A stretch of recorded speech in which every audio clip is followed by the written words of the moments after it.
We want to get this party started because it really is a celebration tonight.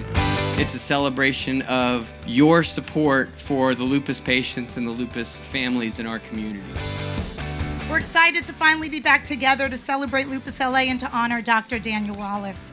In March of 2020, we launched a Facebook Live series to communicate with our patients and their families about COVID. We started to see our community grow, and the fact that we were no longer restricted by geography allowed us to reach a community that we could have never expected. We are determined to continue to provide our patients and their families with the education and resources that they not only need, but that they deserve.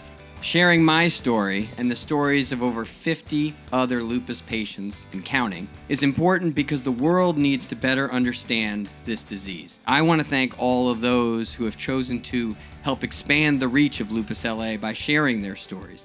In particular tonight, I want to thank Alma, Latoya, and Marissa for their bravery and their commitment to this cause. Being able to share my story on this podcast required me to be very vulnerable. We're not alone, and no story is the same, which is amazing, but there are so many similarities with the things, we have to face that sometimes the world doesn't see, and that's okay, but we see. As a personal trainer and being in the health and fitness industry, my symptoms were often dismissed because I was young, and on the outside, I appeared very healthy.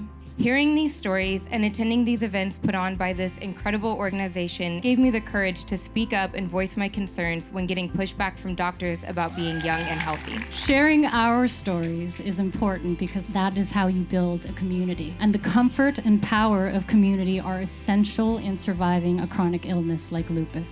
I've grown to be very comfortable with publicly sharing my lupus story. The relationships I've built with others experiencing similar struggles has given me hope and peace. I wish I had a resource like Lupus LA to turn to when I was 15 years old. And as a new and very proud Lupus LA board member, please hear me when I say, you are not alone. I am here for you. We are here for you. We are in this together, and together we are strong. Got a really incredible auction for you tonight. Paula Abdul is here. If I could get her to come up and help me with this, that would be fantastic. Let's start the bidding at $2,000. Who wants to go to France? Have you spent a lot of time in wine country? No, I haven't, but I'll go to 3,000. It's fantastic. 3,000, looking for 4, 5, looking for 6, $10,000 right there in the back. That is a big boost to our funds tonight, and I really, really appreciate that. She's a Lupus LA ambassador, Miss Paula Abdul. I was at the height of my music career. I was in a 7-seater jet. One of the engines blew up. People were fine. I was the only one that got severely injured, and I had to leave my career at the height of my music career for a little over 7 years and embarked upon 15 cervical spinal surgeries. Thanks to Dr. Wallace, he gave me the courage, the hope, and the belief that I can get through all of this. I'm very thankful and overwhelmed to receive the Dorothy Ellis Award. And I want to thank you all and Lupus LA for all the support you've given. Thank you. Thanks for coming. Let's dance.